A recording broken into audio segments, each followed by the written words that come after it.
Bonjour, bienvenue à toi aujourd'hui. J'espère que ce temps de l'Avent sera pour toi cette année un temps de grande intimité avec le Seigneur qui va venir combler ton cœur, qui va venir le guérir, qui va venir le rassasier, qui va le consoler et qui va te faire voir de quel amour tu es aimé. On va le voir dans la liturgie aujourd'hui. Mais quand on en fait l'expérience profonde, et tu sais comment faire l'expérience de la connaissance de Dieu, on n'a pas besoin d'être des saints. Tout ce qu'il faut, c'est la confiance en Dieu et lui dire « Seigneur, fais-moi voir ta gloire. Seigneur, viens te révéler à moi. » Quand on chante « Venez, divin Messie, nous rendre espoir », c'est aujourd'hui. Viens me rendre espoir aujourd'hui, Seigneur, parce que j'en ai besoin. Dans la première lecture aujourd'hui, on voit le prophète Isaïe qui dit « Un rameau sortira de la souche de Jessé, père de David. » À ce moment-là, quand Isaïe regardait le peuple d'Israël, le petit peuple d'Israël qui était perdu, qui était assiégé, ça avait l'air d'un tronc d'arbre coupé à la racine, puis il n'y a rien qui poussait là-dessus. Et pourtant, le Seigneur dit, et c'est ça qui est l'arbre de Jessé, on voit en bas, on voit un arbre, et en bas, on voit Jessé qui est couché, et l'arbre sort de lui, et arrive son fils, le roi David, et ça continue. On voit la Vierge Marie, et on voit ensuite Jésus. C'est lui le grand roi qui va venir. Mais David aussi a été un bon roi. Et sur ce roi-là, parce que le peuple voulait avoir un bon roi pour les guider, sur ce peuple, sur ce roi, il y avait l'esprit de sagesse, de discernement, de conseil, de force. Ça te fait penser à quelque chose? Eh bien oui, ce sont les dons de l'Esprit Saint. Déjà, on parle des dons de l'Esprit Saint. Mais ce qui est extraordinaire, cette lecture, on l'a ici, on va la retrouver aussi au moment du baptême de Jésus et on va le retrouver en quelque part dans un même sens au moment de la Pentecôte. C'est quand Dieu se donne, il donne l'esprit d'amour qui l'unit à son Fils. Et qu'est-ce que fait cet esprit-là? Il ne jugera pas sur les apparences. Alors, si Dieu ne te juge pas d'après ton apparence, ne te juge pas toi-même et juge pas les autres non plus.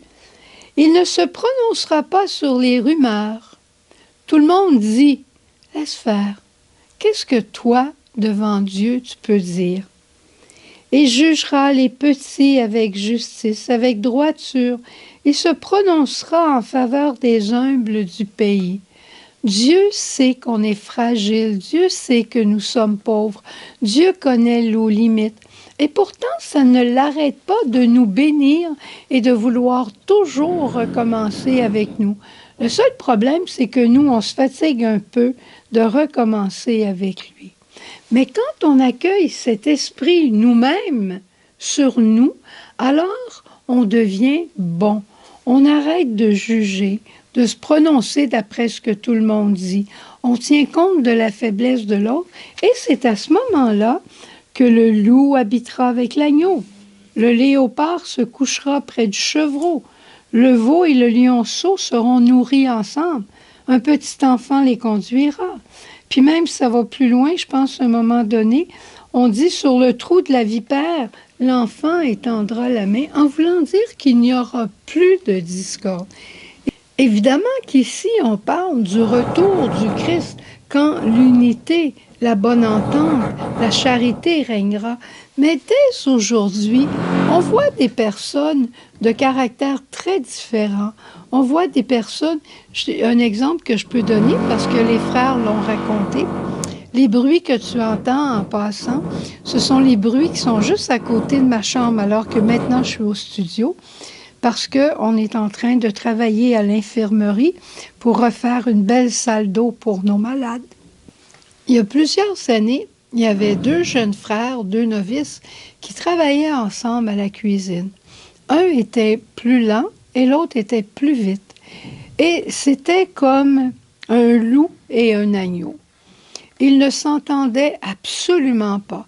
Et à tous les matins, ils demandaient au Seigneur dans leur oraison, « Fais que je m'entende avec mon frère aujourd'hui. » Puis un jour, ils ont décidé ensemble, sachant que l'un et l'autre n'étaient pas capables de s'endurer, ils ont décidé d'aller dire leur chapelet ensemble à tous les jours pour demander la grâce. Ils ont fait beaucoup d'efforts et aujourd'hui, ils s'entendent très bien. Mais ils ont dépassé leur nature première, l'Esprit est venu sur eux, ils ont arrêté de se juger, ils ont arrêté de se, je dirais pas de se haïr, mais ils ont arrêté de se rejeter mutuellement et ils ont commencé à s'aimer de charité. Dans l'Évangile aujourd'hui, on trouve un passage que j'aime beaucoup aussi, quand Jésus dit personne ne connaît qui est le Fils sinon le Père, et personne ne connaît qui est le Père sinon le Fils, et celui à qui le Fils veut bien le révéler. Un jour, j'ai questionné le bon Dieu. Le bon Dieu, il aime se dire. Le bon Dieu, il aime se révéler. Pas nous révéler pourquoi il fait les choses, mais il aime nous dire, nous expliquer les choses et se révéler lui-même, révéler son mystère. Et un jour, j'ai dit au Seigneur, j'ai dit, pourquoi tu réponds pas à tout le monde? Et le bon Dieu de me faire comprendre, parce que je me révèle au tout petit, comme c'est écrit ici dans la lecture. Père, je te rends grâce, parce que ce que tu as caché aux sages et aux savants, tu l'as révélé au tout petit. Pourquoi? Parce que les petits-enfants, spirituellement, posent des questions à Dieu.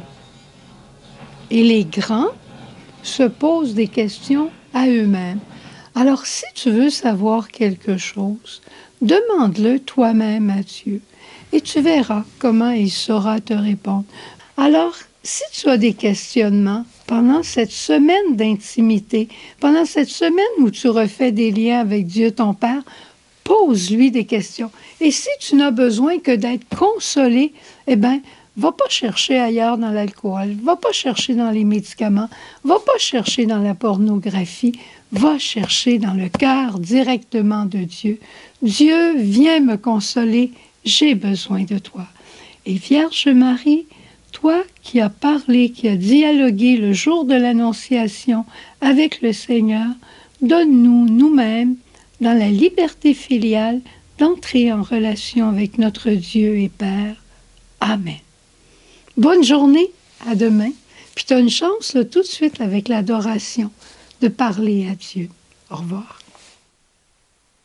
Jésus,